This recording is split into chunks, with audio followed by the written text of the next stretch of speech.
what's up, everybody? Welcome back to the Behind the Reel podcast. It is Wednesday night, September 28th. For those of you that might be listening after the fact, you may not know this, but we do have episodes up on Spotify right now. That is the only audio version of this show that you can listen to. Otherwise, you're going to have to join us here on YouTube for now. But if you're looking to listen on the work or on the go, on the work, I don't know. You know what I mean. If you're looking to listen on the go, on the way to work, maybe that's what I meant. You can check us out on Spotify. It's going to be Behind the Reel Fishing, and I'll get this episode up on there here before too long. So we have Danny Hartsell on today, and he is better known as the Electronic Fisherman. He's got a really helpful guide for those of you that are interested in learning how to read your electronics, be more efficient with them. And he specializes in Humminbird.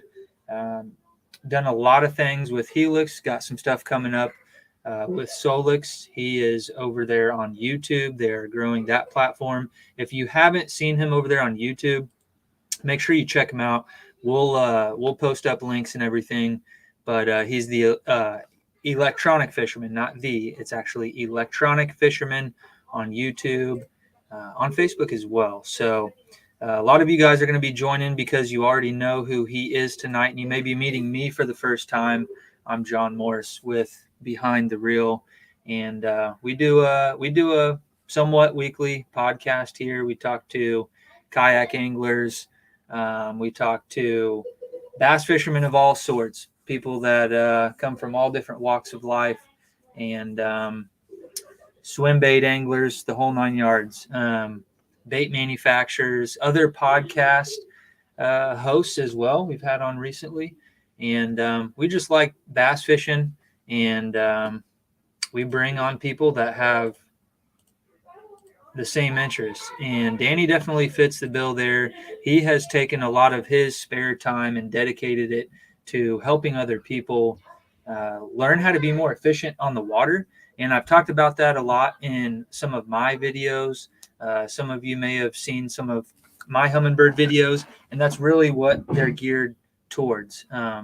If you look at that troubleshooting checklist that I made, it's all geared towards being more efficient on the water, and learning your electronics is going to be a big part of that. So without further ado, I want to thank you all for joining tonight. I do also want to mention, in order to be entered into the giveaway, you are going to have to comment. You're going to have to comment on the live feed over there. I don't know where it is on your guys' screen, but it will pop up on my screen right over there. And towards the end of the show, we're going to take everybody that commented, and we are going to pick a random winner, and you're going to be winning a waterproof edition of the advanced manual.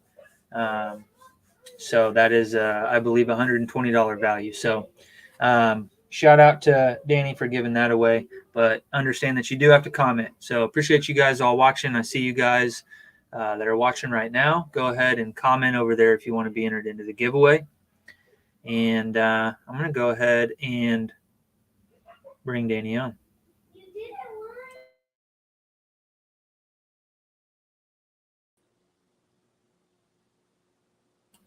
Hey, what's up, Danny? Hey, man, what's up? Not a whole lot. How are you doing tonight? Man, I'm doing great. Digging the shirt. Yeah, it's man, these things are good. I mean, they're really worth it. Yeah. Comfortable. Yeah. So I know a lot of these guys are probably here to get a little insight because they've probably read some of the material, maybe watched some of the videos, but there's also going to be some people that are introduced to you tonight. So if you want to just kind of give us a brief introduction into who you are and maybe how you came about starting Electronic Fisherman. Yeah.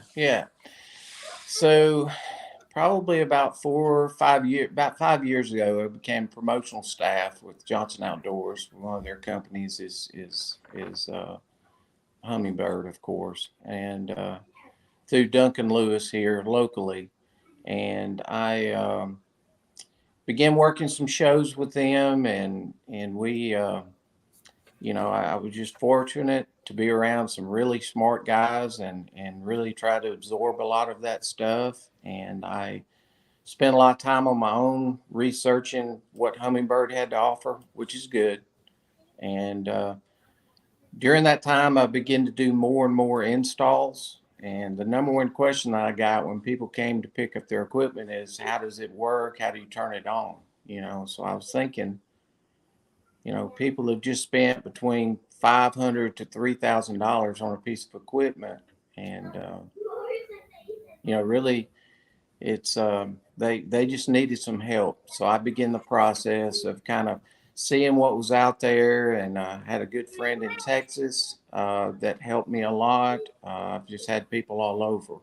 Just did a lot of research, put probably about 1,400 hours of research and on the water, and began to break this stuff down. Took the original manual, 270 pages, read it, um, and then kind of went from there and began to put it together.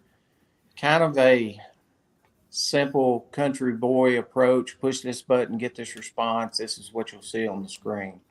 And so that's Yeah. kind of how the manual came about. We released one in 2019 or 2020, and then Is that this one?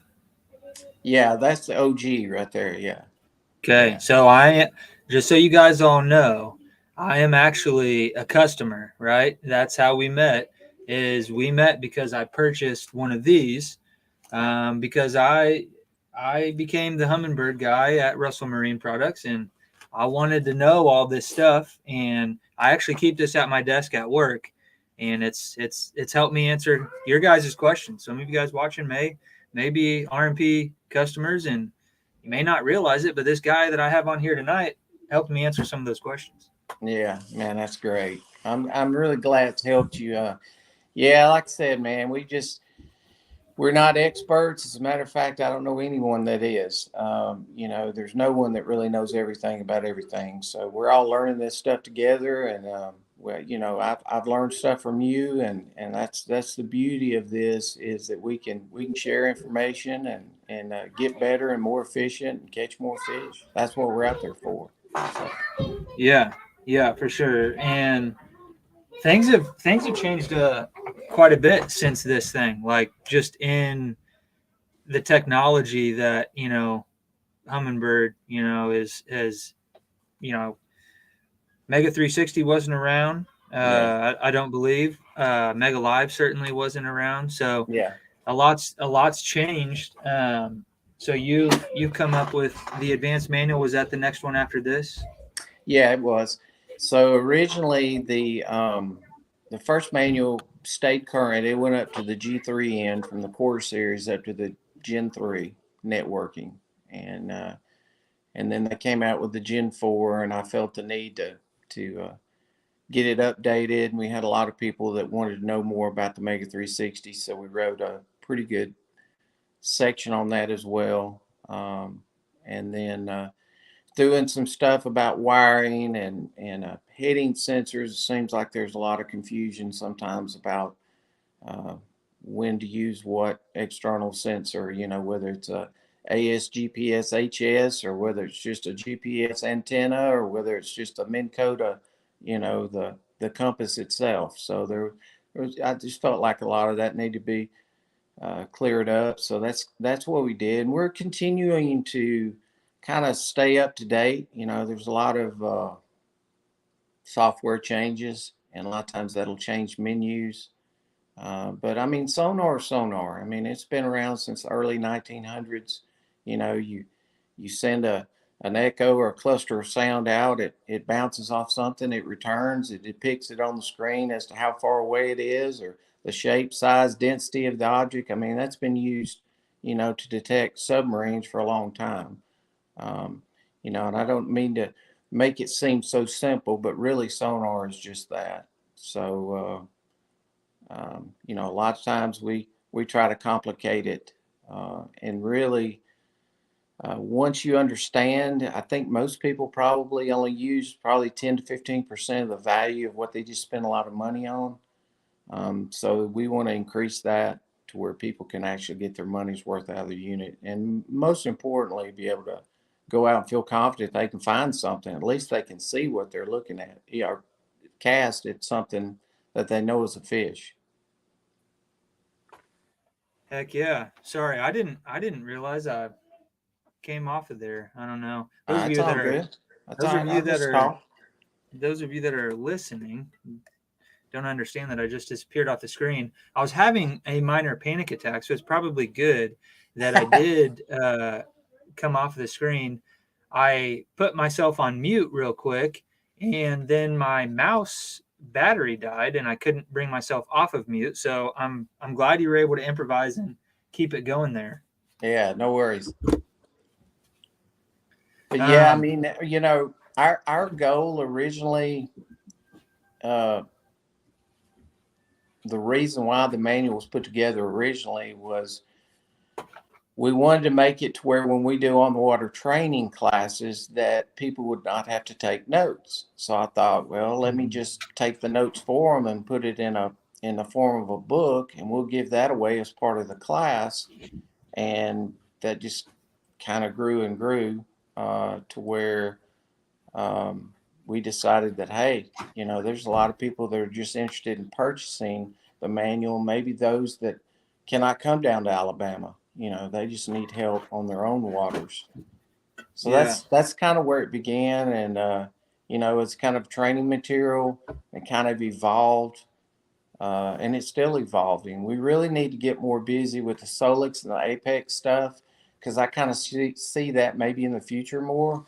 yeah, I really don't know what Humminbird's got coming down the line as far as, about every 2 years they do something with their, with their units, some types of upgrades. So I don't know if they're going to try to incorporate some type of touchscreen, with a newer version of the Helix. I don't know. So it's all speculation. yeah. Yeah, that's definitely a question that a lot of people like to ask is, is now a good time to Yeah. buy a unit or, so we don't know what the future holds for sure. They like to keep that information close to Yeah. them. They don't like that information to leak out, right? So Yeah. not really sure, but we definitely have a lot of cool stuff that we can take advantage of. I'm curious to know. Let's say for a guy that might be on somewhat of a budget, and he's looking to add. Let's say he's looking to add a second graph. He's got something at the console, something that does side imaging, right? Does down, does the traditional sonar. Yeah. He's looking to add a bow unit, and I guess for argument's sake, since we're talking about being on a budget, maybe we're talking about a Helix, maybe a Solix. But what do you put on the boat? Like for you personally, do you go with a Mega Live? Do you go with a Mega 360? Maybe tell me about why you would pick one over the other. Yeah. Yeah. So I mean, they're really apples and oranges as far as Mega Lab and Mega 360. Mega 360 kind of gives you a kind of a slow sweeping action of everything 360 degrees around your boat.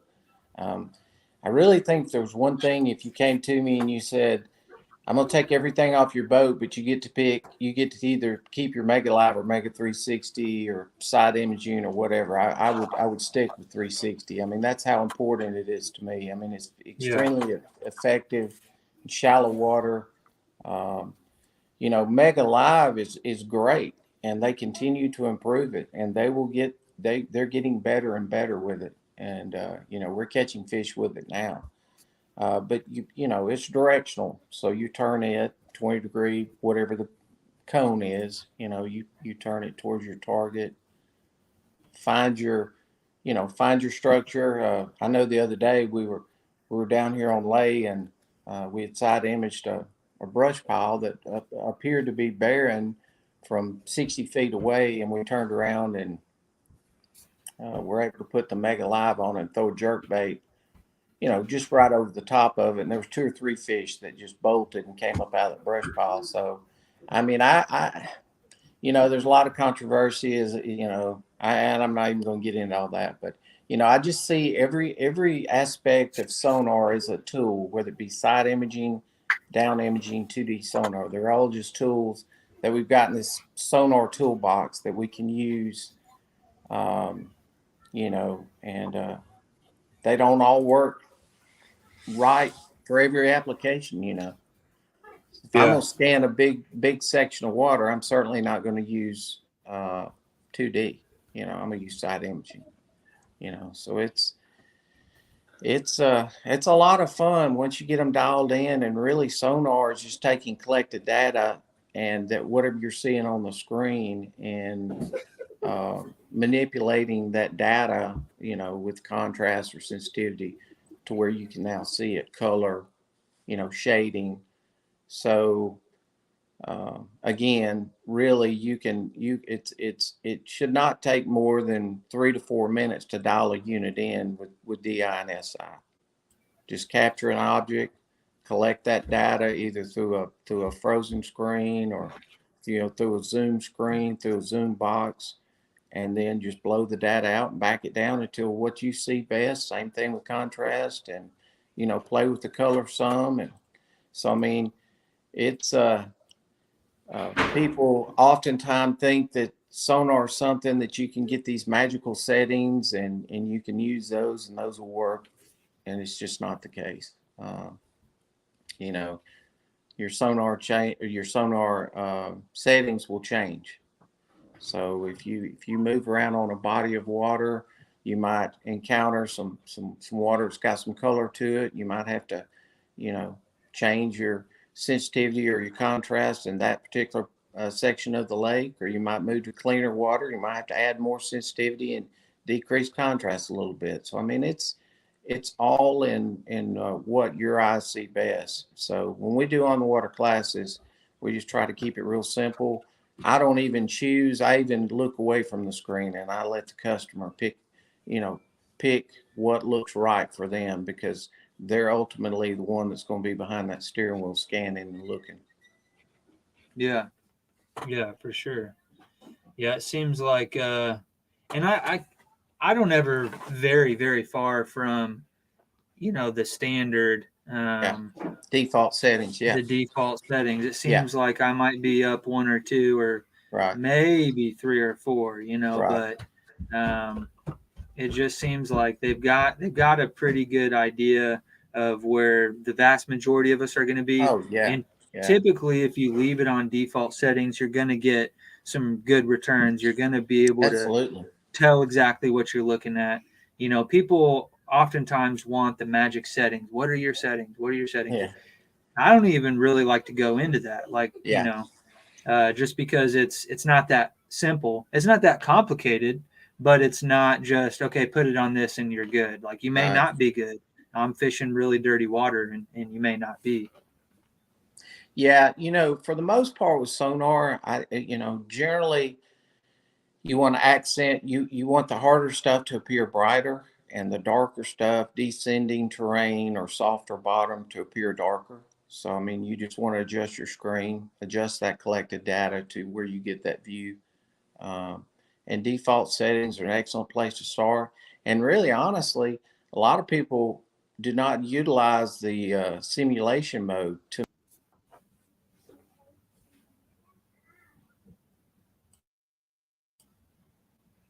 I just lost you on audio, Danny. I don't know if everybody else did, but I lost you.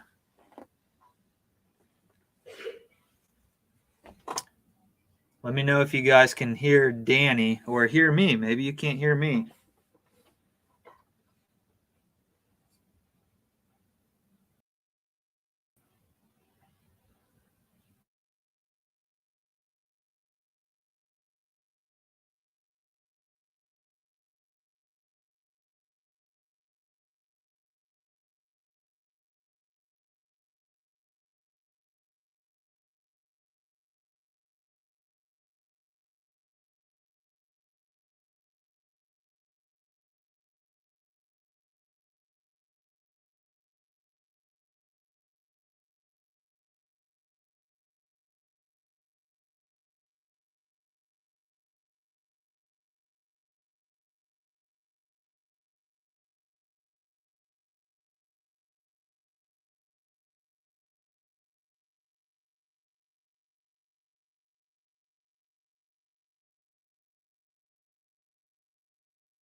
Okay. All right.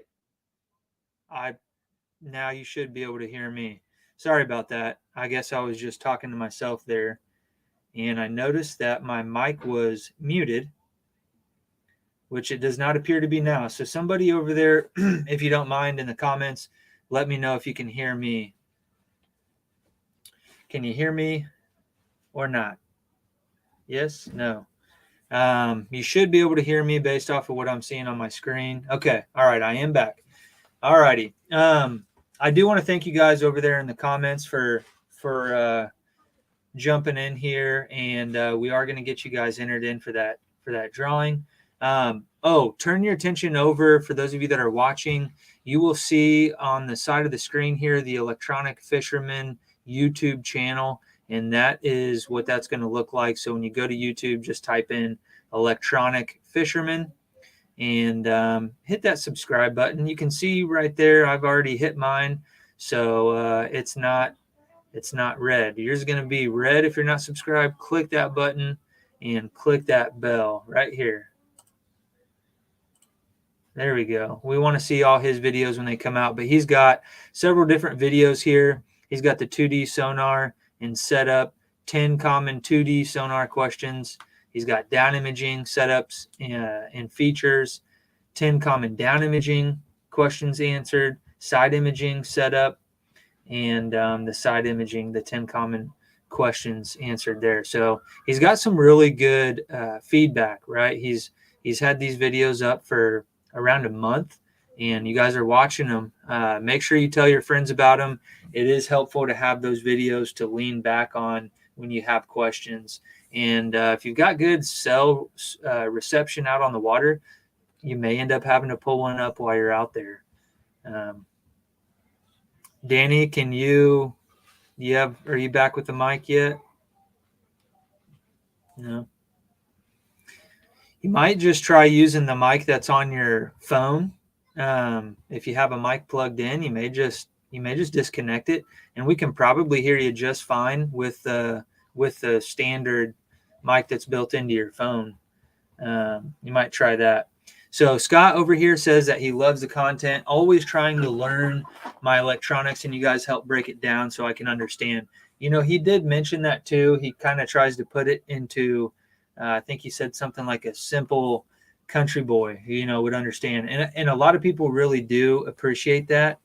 A lot of people will comment on videos and say, thank you for breaking it down and making it simple. I think sometimes you got to, when you're explaining something like this, you've got to break it down for the people that may be brand new. And a lot of times those are the people that have the questions, but we'll have some more advanced stuff too. And that's exactly what Danny's doing right now with the advanced manual. He's got some more advanced stuff on there as well.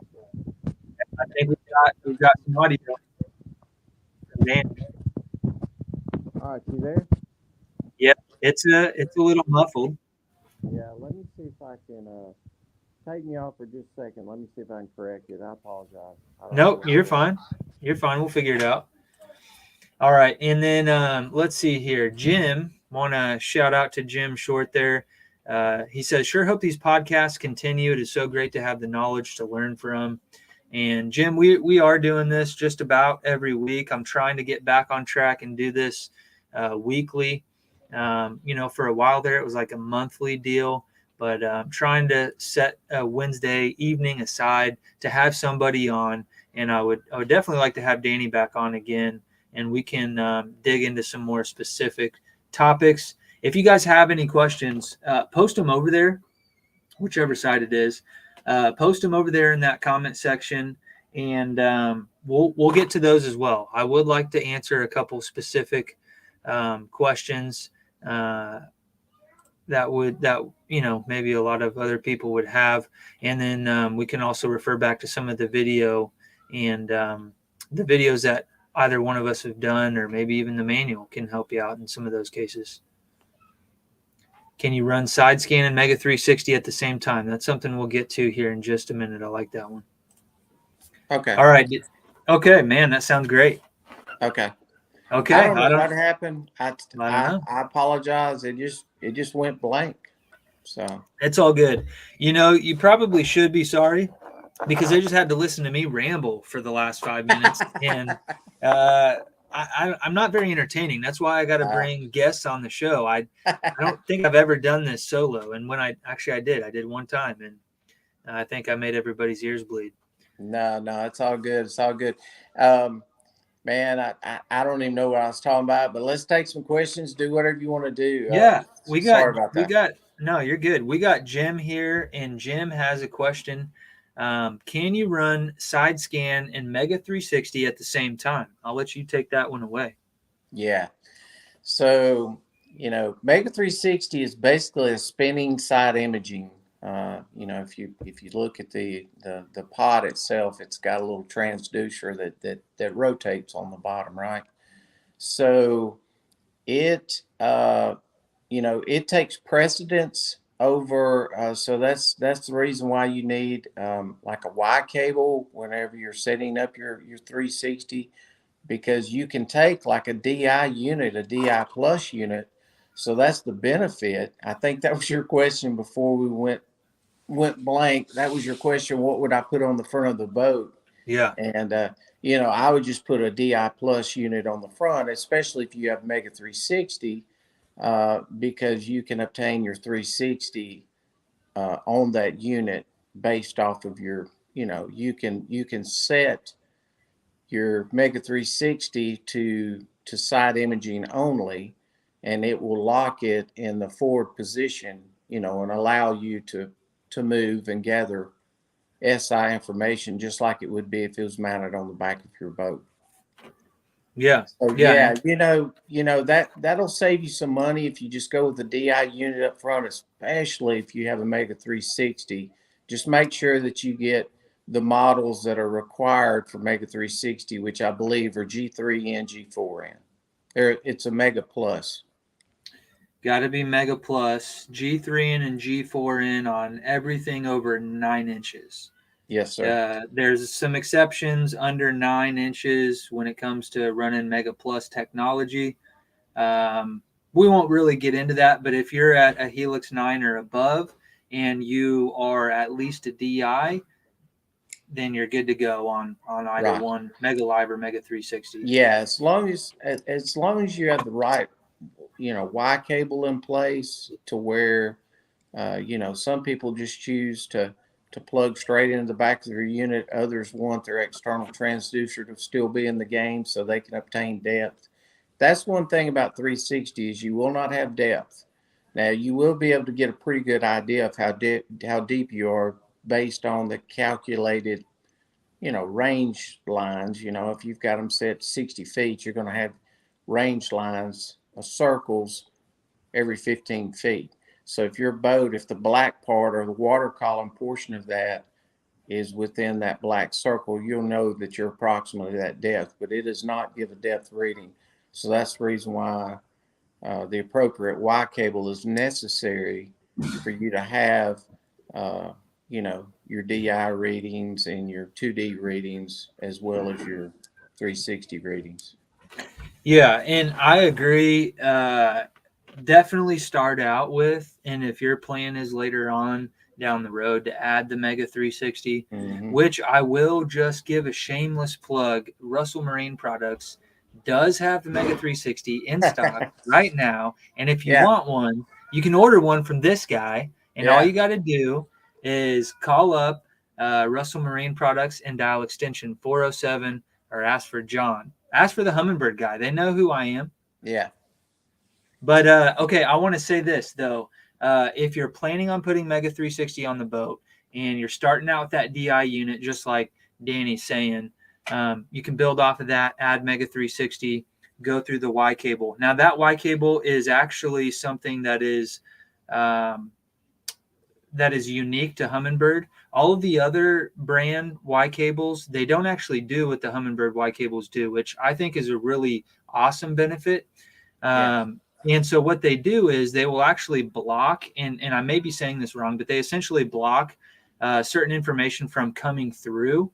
And so when you take like a Y cable and you attach it to a side imaging transducer, on one end and a Mega 360 on the other end, it's not allowing that side imaging feed to come from like your external transducer, and it's pulling that information from the Mega 360. So to kind of answer Jim's question, you can run side imaging and Mega 360 at the same time, but they're going to have to have two head units basically.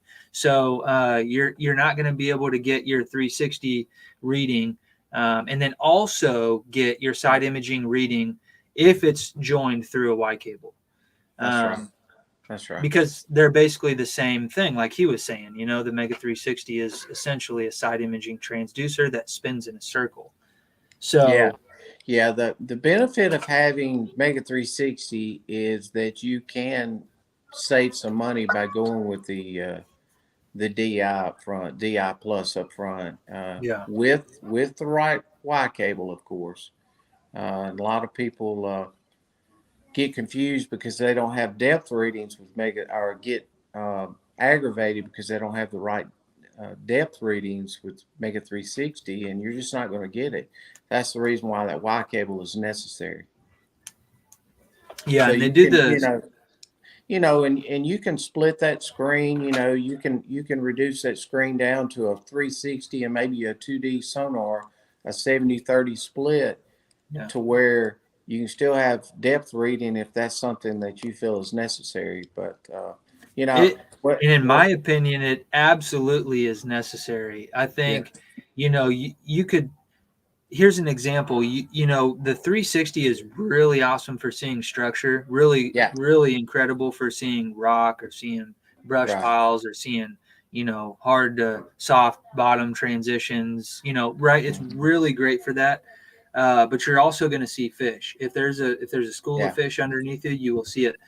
But you're not really going to know what yeah. depth they're in. You can kind of do what Danny was saying and count down the rings and stuff like that. But it That's just a makes guess. Yeah, yeah. And so if you have that down imaging, or that traditional sonar, then you can kind of check yourself. Do some. right.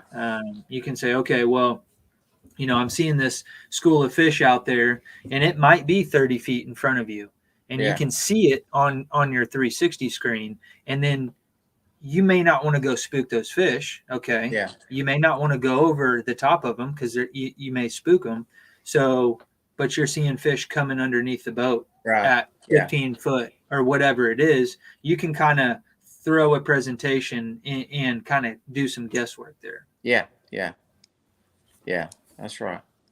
But yeah, definitely if you want the depth reading, if you want to be able to see, what water column those fish that you're seeing are in, you want to go the down imaging route there. So good question. It's kind of a long-winded answer, I suppose. But I've had guys call me and they say, I've got, a side imaging unit. Um, and I've only got one unit and I want to run Mega 360 as well. And I plan on mounting it up on my trolling motor. I say it's just not a good idea because you're Right, always going to be getting side imaging from the Mega 360. So when you're right. running down the lake on the big motor, you got to get a second screen to Yeah, run that Mega 360 off of in that scenario. yeah. And I think you bring up a really good point. I mean, if people ask me all the time, what unit should I get? And it's very simple. The biggest that you can afford, and for one Yeah. reason only. I mean, just that objects on a 12-inch will be much more visible than on 7-inch, or 5-inch, just because of screen size. And it's not about being showy or trying to outdo somebody else. It's just simply having a screen that you can use now for multiple views. So I run mapping, side imaging, and down imaging when I'm scanning from the bow correction from the transom where my transducer is mounted. So that's my scan screen, and I minimize the maps so that I can see more of the SI and the DI. And the DI is just so important. And then I always have that that third screen readily available, like on a preset on a shortcut key, uh, and that's 2D and DI. 2D always sees fish better. DI always sees structure better. So, it's just a real quick identifier, especially when you start seeing specks in the water column that you're really unsure of. You can switch down and hit that shortcut key, and it'll pop up on the screen, and you can see that that's a school of fish, or that's a brush pile, or you can better identify what you're seeing in the water column. Yeah. Heck yeah. Um, let's see here. Oh, so yeah, Jim, I don't know if you heard Danny say it or not. Maybe he had already put this on the screen by the time we touched on it. But his takeaway, at least what I gathered from it, was if he had to pick between Mega 360 and Mega Live, he'd rather have the Mega 360. Although he did want to make sure people understand they're very different tools. They're great side by side. They're awesome side by side. Yeah, If you can have them yeah, both, that is definitely like if you can have a Mega 360 and a Mega Live, that's like the Humminbird guys, dream setup, right? yeah, yeah, But if you had to pick, I think I would agree. The Mega 360, I would rather have it. Kind of just suits my style of fishing better, and yeah. but again, having them side by side is even better for sure. We were talking about tools earlier, and I kind of use this as an example. If I'm in 8 feet of water, the last sonar tool that I'm going to think about using to find structure of fish would be traditional sonar, just because of the coverage of that particular conical beam at those depths. I'm going to see a very small circle, right? So in 8 feet of water, I'm going to use down imaging, Mega 360, or side imaging to adequately cover that, that section of the lake. And if I really want to get out and reach out, then I can change frequencies. I can go to 455 and really get a lot of reach. Less definition, but I can definitely reach out there and scan huge sections of water with just one pass. So, it's all tools, and it's all on what works for you. Yeah, yeah, for sure. Um, yeah, and there's other people that are going to have very different take on it. There's people out there that would rather have, the Mega Live, or there's people out there that don't care about the Mega Live, right? So, Yeah. it's all about just spending time on the water, and trying to find something that suits your style of fishing. And most of this technology is going to help you be more efficient on the water. Yeah. It's just learning it, and a lot of the I, information that you're giving is going to help out with that.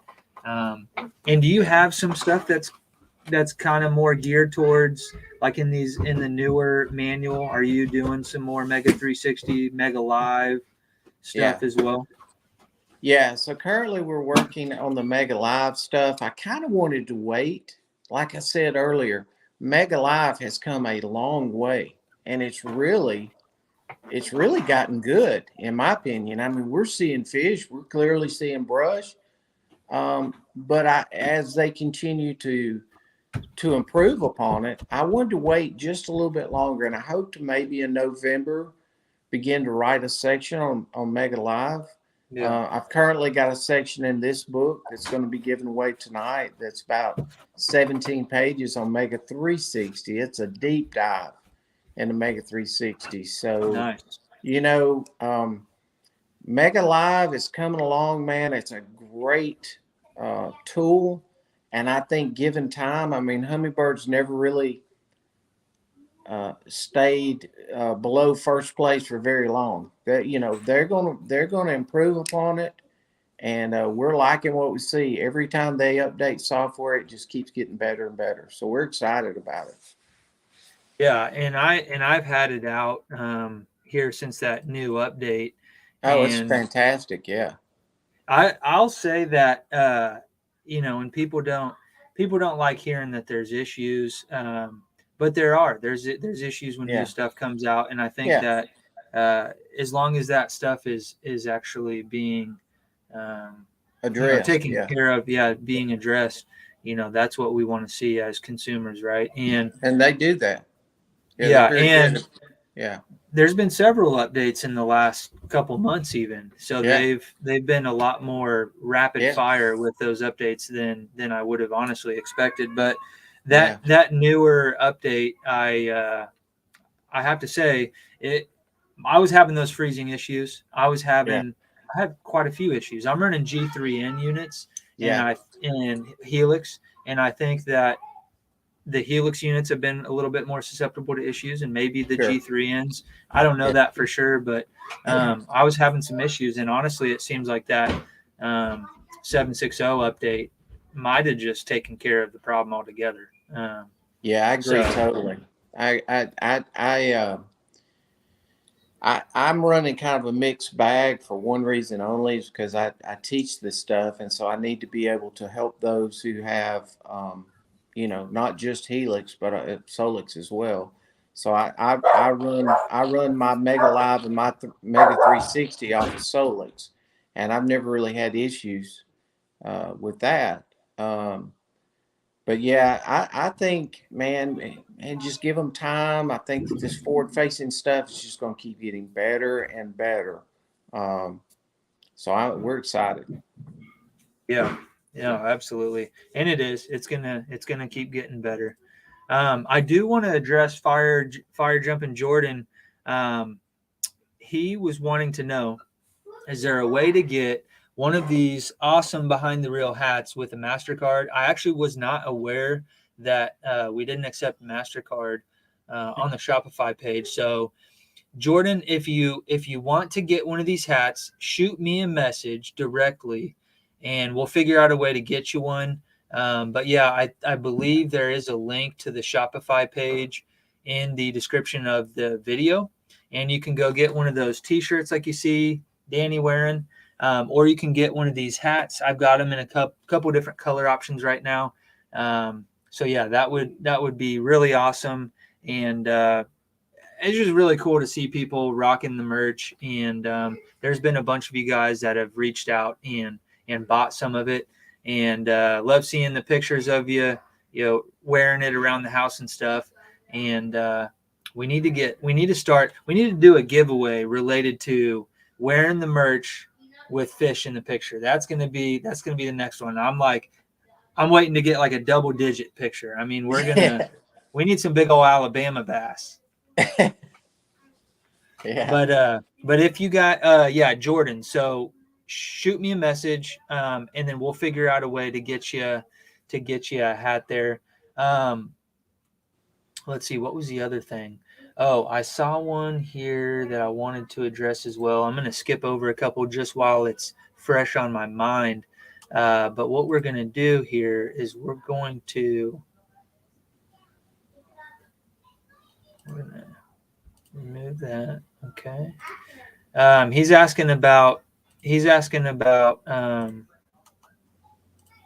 target lock, Yeah. and that is something that we could probably talk about. But he wants to know if we've got them in stock, and we do. And I'm showing you guys the RMP website here, and this is where you can go purchase one if you're ready right now. Just go click on that add to cart, or give me a call. Give me a call, and I can get you set up with that as well. We've got it both with the Mega Live and without. So you can buy it as a kit there, where you get the target lock and the Mega Live. Um, and then we've also got the adapter that you can see here, so you can run your Mega 360 and your Mega Live, one on each side of the shaft. You can see there you've got the Mega 360 on the outside of the shaft there, on the port side, if you will, and the Mega Live or target lock system over there on the starboard side. So everything related to Mega Live we have in stock. We got the remote, the whole 9 yards. So really cool to be able to say that. Had some issues getting inventory in, but things are definitely starting to look up in the way of inventory. So Roderick, thanks for asking the question. Hopefully there's a couple guys on here that were looking to get into something, and you just found out where you can It get that. was that Roderick from Georgia? Roderick, are you from Georgia? Let us know in the comments there. For those of Yeah. you guys, the That's Georgia fun. guys, the Alabama guys, all of the guys outside of the state of Kansas, if you order something from Russell Marine Products, there's no sales tax. Anything over $250 gets free shipping. So, and if also, we haven't really touched on this, but you're a first responder, right, in your professional life. I And am. if you are a military or first responder, do like I said earlier, call me. I'm at extension 407. Ask for the Humminbird guy. Tell me that you're a first responder. Tell me what Humminbird equipment you're looking to upgrade to, and I'll get you a 10% discount. That's for all of our military and first responders. Yeah, that's great. Yeah, So, that's great. Yeah. um, but yeah, so I wonder though, is that what fire jumping Jordan is? What's fire jumping? Is that a? I don't know. I wondered. Yeah, I don't know. I don't know. Yeah,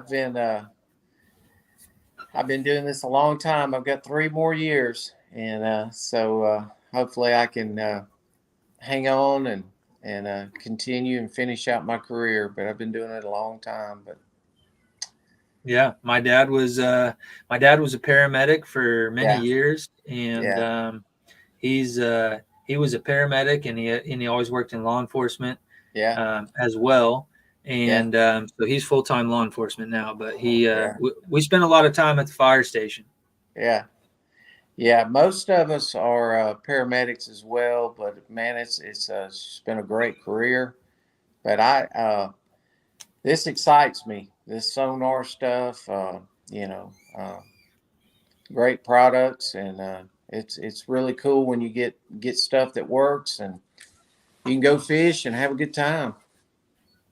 Shout out to all the guys in the comments here. Shannon, appreciate you, buddy. Okay, Jim's asking, or let's see what he's saying. I run a G4N 10-inch with Mega 360 on the bow. I was thinking about upgrading to a 12 and networking the 10 and the 12 together. So, Yeah. um, So depending on what you got, you may need to add a 5-port switch.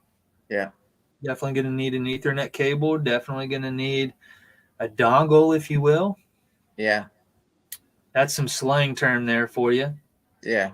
That's its proper name. Yeah. So Um, yeah, anytime you got more than two devices that need to communicate with each other, then you definitely want to go with a 5 port. That includes your iPilot link. So yeah. it's and man, it's so amazing when you can get everything talking. That one boat network is just really really cool. Yeah. You can, Absolutely. yeah, Yeah, check out if you go type in, if you guys are interested in networking and you just kind of want a rundown of what that looks like, go to YouTube and type in Russell Marine Products Humminbird networking, and it'll probably be one of the first videos that you see up there. yeah. And That's a I kind great of video. thank you, thank you. I kind of break down what that looks like and Yeah, the connections and just making it simple, kind of like we talked about earlier. Just hey, this is what it looks like, and this is yeah, so you got a 5-port switch. If those are the only two Helix units you have on the boat, and you don't have a Link trolling motor, then there's no need for a 5-port switch, right? So those units will just communicate through an Ethernet cable from one to the other. Um, so no big deal there. But if you've, like you said, if you've got an iPilot Link, or if you got a third or a fourth graph, gonna have to get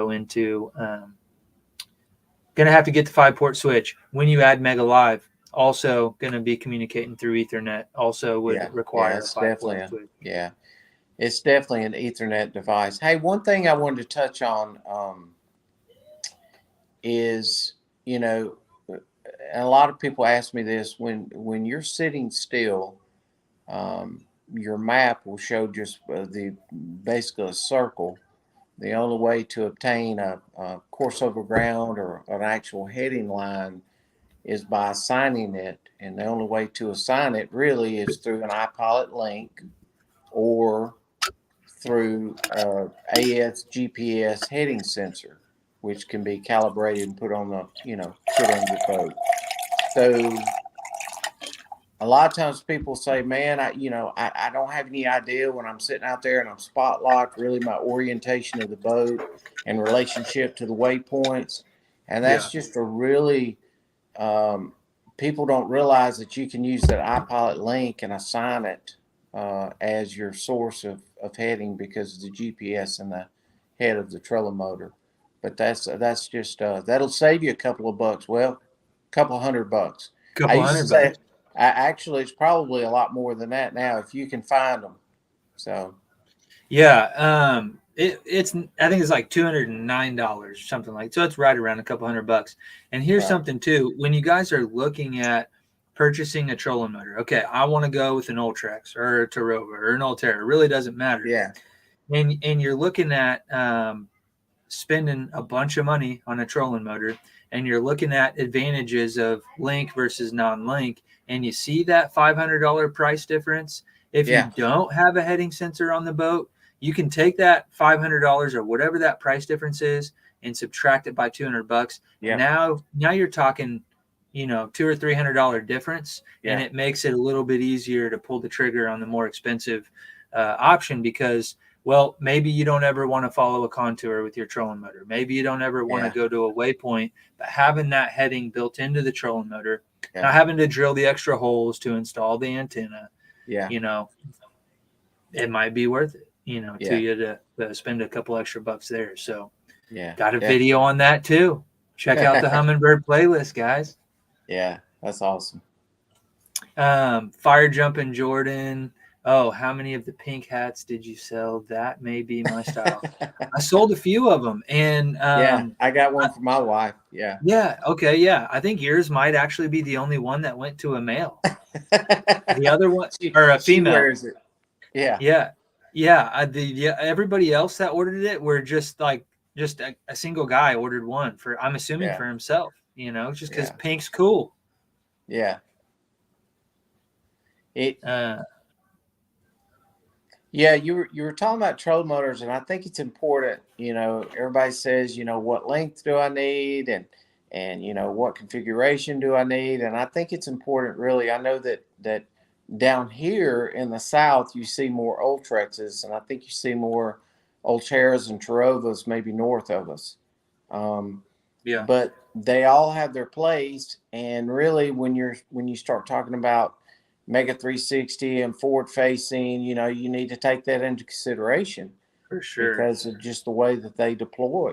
Um, you know, so right now, the only mounting bracket I believe that is available um, For target for lock. the target lock is intended for the Ultrex. You know, Yeah. Yeah, you so are right. And something to consider. I would imagine they'll come up with something because and there's my take on it is it's just the style of boats, right? You got a bass boat, you get an Yeah, Ultrex. Now you see a lot of those Ultrexes on multi-species boats and more of those as time goes on, but a lot of those deeper V boats, they've just been running those yeah. center slide shaft Oh yeah, trolling and they're motors. nice. Yeah, The Tarova or the Ulterra, either one. But yeah, if you're wanting to mount a 360 to the boat, and you're kind of thinking long term, what's this going to look like? Well, yeah, you go with an Ulterra, and you've got limitations for your Mega 360. Even yeah, if you use aftermarket products, yeah. you know, if you go Tarova and you go with like a universal mount, that's just one more thing you have to deploy over the gunnel of the boat. So I just like being able to. It might be a little heavy. I'm getting a little bit of a workout, with Oh all yeah, this stuff I got mounted to my trolling motor, but yeah, just being able to deploy it one time and be done with it. I got so much stuff accumulating up yeah, there. Try to keep it as simple as possible, but yeah. and then you got limitations on mountain Mega Live. You can't just run the cord down the shaft of a Tarova. That's right. Put it on a pole, which is another thing that you're going to have to That's manually right. deploy. So, just things to consider when you're looking at rigging out a boat. Oh And then yeah. you look at rigging out a kayak, like we talked about with Mhm. Casey not too long ago. He's Yeah, got it all. yeah. He's got that baby decked out. It looks great though. 2 units, Mega Yeah, Live. Yeah, and two Mega poles. 360. Yeah, So yeah, it's killer. I love his rig. yeah, it's pretty sweet. Yeah. And he puts it to use. He catches them. Oh yeah. Oh, okay. Roderick says that is him. So sorry, you were getting ready to tell us about Roderick in Georgia. Yeah, so Roderick came over. He's my buddy from Georgia. He came over. We did a training class, and just a super nice guy. He allowed my son-in-law, which runs the anything that's dealing with social media or business development. That would be my son-in-law. He's the smart one of the bunch. So he's a typical 24-year-old, but he's very well versed with social media. So that's something that we just got started. So Roderick was good enough to allow us to video him during a class, and so we certainly appreciate him. Just super nice guy, man. Just Yeah. just just a great guy. Heck yeah. And you know, we've had people. I think Jim um, has come the farthest. Jim Short from Ohio. So I mean, he's another just phenomenal guy that drove 8.5 hours to do a class. Spent the Yeah. night down here. Just a great guy. So you know, this the fishing community for the most part has just got a lot of people that enjoy, that are easy to get along with, and they just love to get outdoors and enjoy it. And I've just met so many great people through training, through talking with people, through trying to help people out. It's been a great ride, and I'm hoping that we can keep it going for a while. Yeah, there's definitely going to be lots of opportunities to grow the sport, grow the community, Yeah. and you know, people like you that are trying to help other people. You know, this information that you're putting out there, like I'm curious to know. You know, you kind of talked about how it started, but was some of this also, I would imagine, for your own benefit? Was this wasn't all stuff that you just had stored away in a file somewhere? Like you said, you did lots of research for it. So Oh um, yeah. Yeah. this is something that you're helping other people uh, with, but you also were able to benefit, and I imagine you're pretty efficient out there on your own boat. Well, I mean, I can find the bottom, but yeah.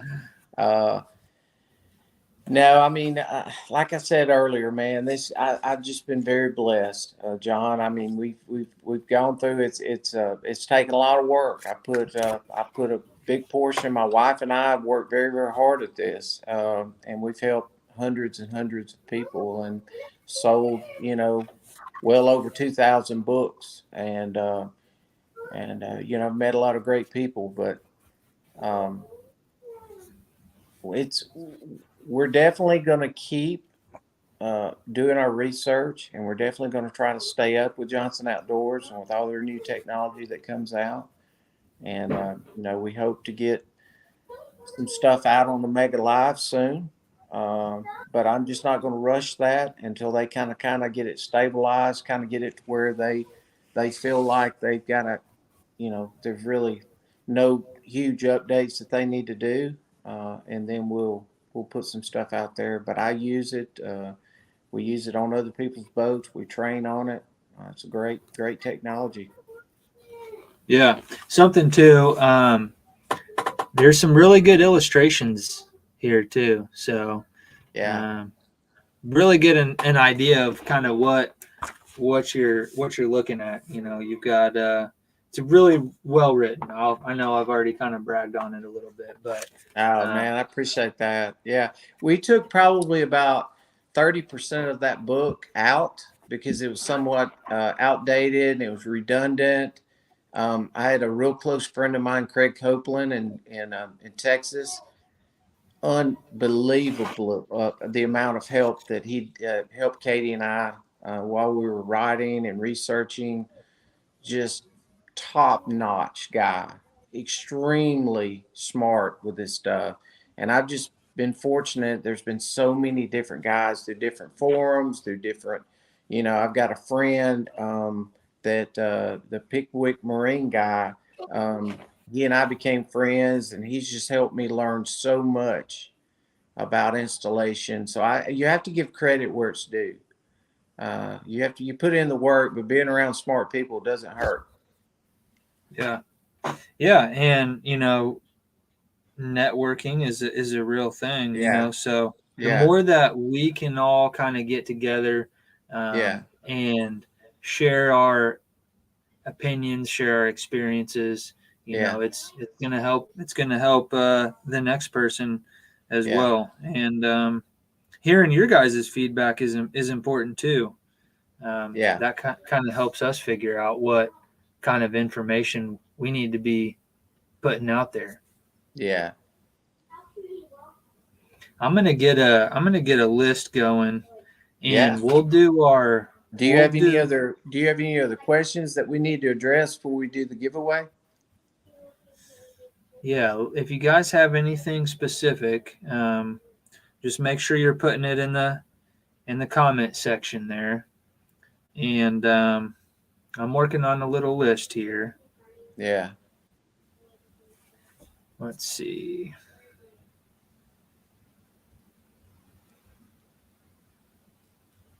Um, Yeah, so one thing that we're going to try to incorporate in the future, if you will allow me to talk while you're doing that, John. yeah, yeah, Okay.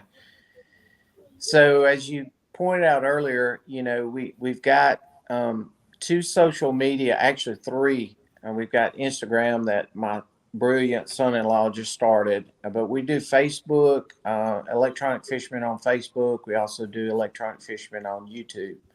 So we've put out maybe 7 videos on that so far. Um, but now we've really gotten a great relationship with Aquaview, and we've gotten the equipment to do a lot of underwater filming. So without getting in the water, and so we're able to deploy cameras. So that's something that we're planning on doing in the near future is, um, uh, capturing some really good sonar images of fish and then dropping a camera on them to show people, what a school of bass or what I was fooled the other day. We had a big brush pile and I saw several fish around it, and we dropped a camera and it was 2 catfish and 2 drum. mm, So, I could have sworn it would have been, some nice largemouth hanging around, but I was badly mistaken on that. So, just based on the orientation uh, on the screen. But that's something that we're going to try to do. AquaView makes a really, really cool camera. We've been doing a lot of experiment with it, like under docks, dropping it in brush piles. Now we've got the equipment to keep the camera from spinning as much, so we can kind of put it where we want it. So we're excited about that. I think that that's going to be cool once we start shooting some videos of what you're seeing on sonar versus what you're actually seeing, on the screen, live view of it. We've got the ability to record that data now as well. yeah. No, that'll be really cool. Yeah, I don't know that I've seen. I don't know that I've seen anything like that. I've seen underwater footage, but um, seeing a comparison that would be really cool to yeah, figure out that you've been jigging at a catfish for the last 12 minutes. yeah. And with forward facing too, and I know people have experiences as well. Um, you don't realize how many fish there are until you cast a lure out and see how many fish respond to that lure. Now they may not bite, but they'll come and take a look at it. So sometimes it can be this forward facing sonar can kind of get you locked in to a place much longer than you should be, Mm. and oftentimes you need to just pack your bags and move to the next spot, after a few casts, because man, they can make you waste an hour throwing everything in your boat at them. Yeah, and I think, a good way to maybe start out with, or maybe the way that kind of helped me start out with using that technology, is using the information that I had on the screen and then Right. continuing to fish the way I always have. Yeah. If I'm panning around and I'm seeing fish in the area, but I'm not necessarily locked onto the screen and I'm trying to catch that one Yeah. fish, Yeah. so like Yeah. he's saying, when you see that one fish or those two fish, you might only be seeing 5 or 6 foot, in width. And when you drop your lure down into that cone angle, you're seeing a bunch more fish activity. It's because fish are coming from that Yeah. far to inspect it. Oh yeah. Yeah. So if you're trying to lock in on that one fish, then you could be missing out on all the stuff that's going on around you. Yeah. So that's where Mega 360 comes in handy for me, because you Yeah. can see outside of that 20-degree cone. Yeah. Yeah. It all has its place, but Mega 360 is just if you can only afford to get one thing, that's the thing to get for sure. All right, we got a couple more people we're gonna throw on here. Okay. And what I'm going to do, I'm going to take everybody here and I'm going to do a random number generator. Okay.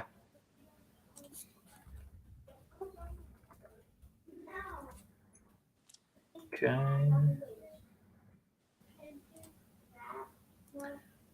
Okay, and we're going to do, there's 1, 2, 3, 4, 5, 6, 7.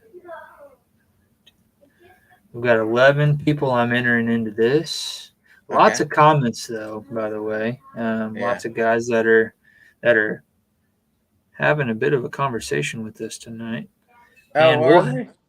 we'll have we'll have uh we'll have plenty more people come in and watch it after the fact. But we've Yeah. got we've got some people here. We're going to go ahead and enter them into this drawing. And we come up with number 2. And number 2 is none other than Mr. Roderick Thomas. Oh my God. So Oh, how crazy is that? That's awesome. congratulations, Roderick. You just won yourself an advanced manual. Does he already Yeah. have one, by the way? He does. He Well, does. I bet you he's got a buddy he could Yeah. donate it to, or something like that. Yeah. So that is the waterproof edition. I don't know if he has maybe he wants the waterproof He and give his he buddy the other one. yeah, he doesn't we with our class we give a standard print manual, um and we also give a digital copy as well, but he's gonna like the waterproof. So man, that's fantastic. Great guy. Yeah, be able to Yeah. keep it in the boat with you at all times. Yeah. Yeah. So I guess he just needs to like make sure that I've got his his address, email, and all that kind of stuff. I've already got his number. I can call him. So Okay. Well, make sure you get with Danny, and he will get your manual sent out to you. And appreciate you guys all over here. There was somebody was saying something about fishing from the bank. I don't know that Humminbird has anything necessarily specific for bank fishing, but I know yeah. there are some other cameras, or not cameras, but like little floating sonar, Yeah. pod type bobber looking things that you can Yeah.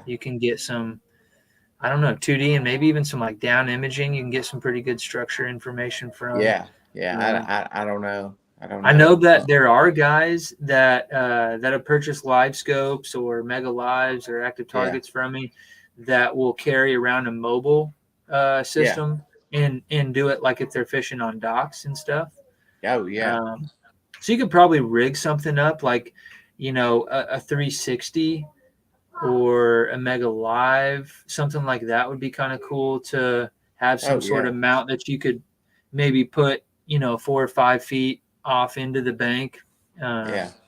I bet you could rig something up. I don't know of anything that's just ready to go right off of the shelf type of thing, but Hmm. that type of information would be really great for a bank angler for sure. Yeah, yeah. I've actually got a friend of mine that we stay with him when we go to Eufaula, and he's got forward facing on his pier on his dock, and he's got a little box that he can hook into it, and it's pretty cool. I mean, we take minnows and catch crappie right off the end of his dock, so it's Yeah. kind of cheating, but it's fun.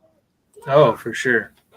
Okay, so Fire Jumping Jordan here is reminding us that we skipped over a question. Do Okay, we ever fish blind just for kicks? I believe, yeah. Do you guys ever fish blind just for kicks? yeah. So you know, I we have tried that. We've actually had little competitions to where we just, you're not allowed anything other than a navigation screen.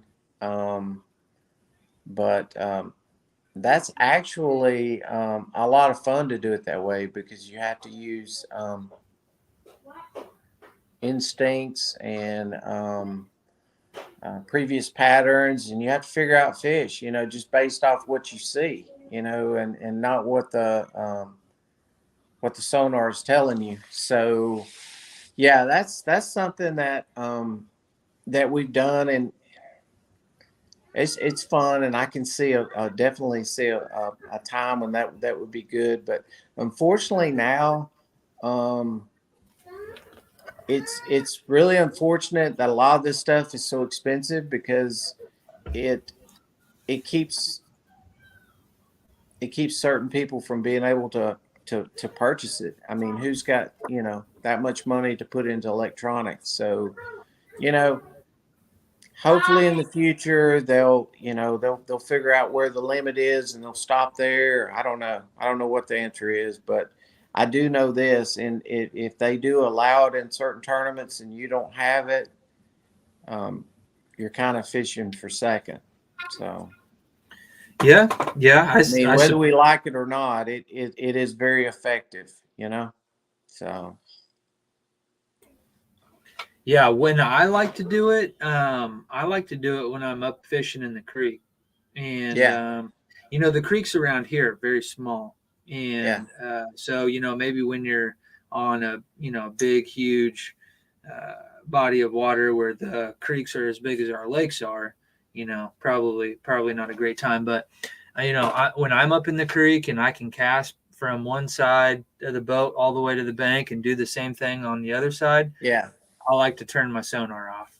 yeah, I like to reduce the amount of frequency, you know, in that small area. I don't know how much it disturbs the fish, but that's kind of when I like to do it. Now I will use it in that situation too. I'll use the Mega 360. I'll use a Mega Live, up in those yeah. creeks. But a lot of the time I'm turning sonar all the way off and trying to be as stealthy as possible. Yeah, and we've a lot of our lakes have grass, and we flip mats, and we flip like shallow brush, and so definitely there's a time when you need to turn sonar pinging off, uh, and so that's a great question. There's definite times to not be using sonar because I truly believe it'll spook fish. Yeah, everybody's congratulating the winner here, Yeah, and yeah, he is happy. he's He an says, awesome "This guy. is my lucky night." He says, Man, he is a cool dude. Yeah, Roger's a great guy, and I'm glad he won it. I really appreciate everybody tuning in, and I apologize for the screw up earlier. I don't know what happened, "No, but if you'll have me in the future, maybe we can field some more questions and stuff, yeah, and and really do what this podcast was designed to do, and that's to help people, to inform people. You yeah, know. yep." Get behind the reel, and that's we did a Yeah. little bit of that. We kind Yeah. of we kind of talked fishing, a little bit, but we we dropped a little bit of knowledge tonight. If you guys are interested in getting a copy, how's the best way that they can purchase one of these manuals, get the electronic copy, waterproof copy, whatever it may be? Yeah. So our website is electronicfisherman.com, Okay. and they'll see a shop. There'll be 4 tabs there. They'll see a shop tab, and they can just pick out. And I think until the end of this month, today's the 28th, so we've got 2 more days left in this month. We're actually doing a free digital download with any manual that's purchased. So not only will they get, the regular print or the advanced print, but they can get a digital download, like a $60 value. That's something that we're doing for this month. Is it okay for me to kind of let the cat out of the bag a little bit for months to come? Yeah. Because Yeah. we've kind of got something cool in the works.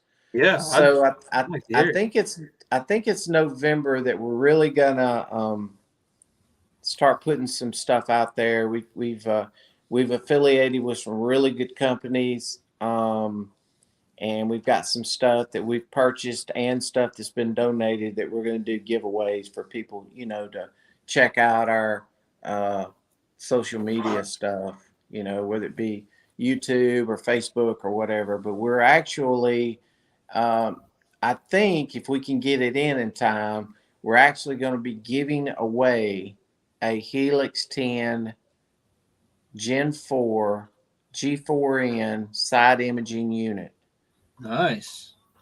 That's To a heck of a some, prize right there. yeah. So we've That's got that in the works. We've got some $2,000 stuff. plus value. Yeah, so we've got that. We've got some cool stuff from NERCA Mouse. We've got some really cool stuff from Firefly. Fantastic people over there. Love their stuff. Navigation light stuff. So we've just been fortunate that we've affiliated with the right people, and just kind of taken their lead, and we've learned a lot, and we're going to continue to learn. Yeah, heck yeah. You guys can see that are watching here. This is the website, and this is where you can purchase. Really well designed website. I feel like it's really easy to navigate. You've got a couple different options here. You can sign up for some on the water training. I think somebody asked earlier if you did on the water training in Colorado. Do you ever go out of state? Have you ever done that before? Man, I've had several offers, and that's something that I'm going to try to do. Our friends in Wisconsin, Minnesota, those cats up there, man, when it's not hard water, they're fishing. You guys up there, I mean, it's insane how much they fish or talk about fishing. So, we've planned on making a few trips. I've got one buddy with Target Walleye, Chris, who's just an awesome guy. And we're talking about maybe going up there, maybe letting people know that we're coming up, and maybe get some stuff booked to where, we can get several done within 3 or 4 days that we're up there. Yeah. So, Heck yeah. one of my bucket list things is to catch like a walleye. I want to catch Yeah. one of them suckers. They don't Yeah. have them down there, do they? Nah, we don't have them critters down here. But I would love to catch a walleye, maybe even a pike, Yeah. like a northern pike or something. Yeah, that'd be fun. I've checked both of those off of my list right here in Kansas. Yeah. Yeah. I just need to come to your house then. Pike are very hard to come by here. There's really only one lake in the entire state that has them, and it's a little tiny mud hole. But those things are fun to hook into, and they get a lot bigger up further north. You hook into a 40, 50 incher. I'd imagine that could be a blast. Oh yeah, big fun. But heck yeah, I think that would be cool if you could come up with a way, maybe even to do like a seminar style deal, and maybe even try to do something that was multiple people. I don't know how you would do that. Maybe have like some station set up with units or something for them to make adjustments while, I don't know. I'm just brainstorming here. Yeah, there's a lot of good interpreters across the country. You know, I mentioned Craig Copeland earlier. I think he's retired from it, but he still does some on the water training stuff. But there are several up north that actually do those seminars, and they're very good. I've got some friends that do it. They actually do some on the water, but you know, we had even considered like doing some of the Zoom class stuff, but there's just a lot of things to consider when you're not there with someone. You know, wiring or the way that a boat is set up a lot of times will determine how the sonar actually works, and that's really hard to diagnose when you're, um, you know, 600-800 miles away from somebody. So we're going to try to figure out some ways that we can reach the people who can't come down here, that we can help as many people as we can get to. Yeah, heck yeah. Well, if you guys are interested in purchasing something, booking a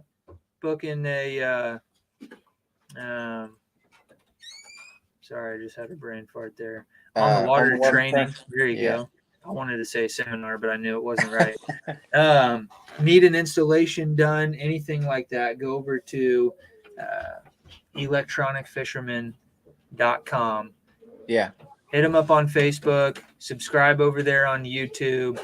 I want to thank you for coming on, and I think that people are probably going to be interested in seeing you come on again, and maybe we can have some stuff set up. If you guys have any questions that we didn't get to tonight, shoot them over to us, and we'll have something to start with on the next round. Yeah, that's fantastic, man. Thank you so much for having me on. I love your podcast, and I love your merch too. Great stuff, man. Heck yeah. Well, thank you, and we'll be talking soon. All right, sounds good. Thank you, guys. All right, have a good one. All right. All right, guys. So that was it. The Behind the Reel podcast. This was episode number 58. Mr. Danny Hartsell, also known as the Electronic Fisherman. Some really good stuff from him, and I am happy to call him a friend. As I said, you know, we met because I purchased his product, and he has stayed in touch with me over the last 2 years, I would say. And he'll check in on me every now and then, and I can call him a friend. We've never actually met in person before, but we are going to have to change that. So this was a cool, actually the first time I've ever seen him somewhat face to face. So, but anyways, I'm sure you guys all enjoyed it. If you, again, like I say, if you have any questions that you would like to see addressed maybe on the next time, I know a lot of people are going to enjoy hearing from people like Danny. Shoot those comments over, shoot those questions over, and we will get to them. Make sure you subscribe to his channel. He is Electronic Fisherman over there on YouTube as well. And check out his website, electronicfisherman.com. So I'm going to go ahead and sign off, and I appreciate you guys all tuning in. We'll see you on the next one.